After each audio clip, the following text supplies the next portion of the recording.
নমস্কার, কেমন আছেন সবাই? ভিডিওটা বেশ অনেক দিন আগে, 27শে মার্চের।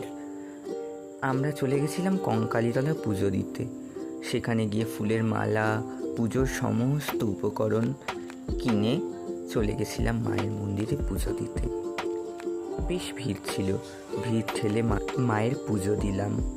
তারপর পুজো দেওয়ার পর চলে গেলাম মায়ের কুণ্ডে, যেখানে মায়ের কাঁকাল অর্থাৎ কোমর পতিত হয়েছে।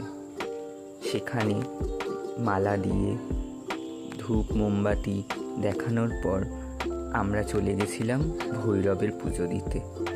পুজো দিয়ে বেরিয়ে দেখি একটা বড় মৌমাছির চাক। তারপর ফিরে এলাম বাড়ি ফেরার পর আমরা বিকালবেলা চলে গেছিলাম বিশালে। তার কারণ আজকে সাগরের জন্মদিন ছিল।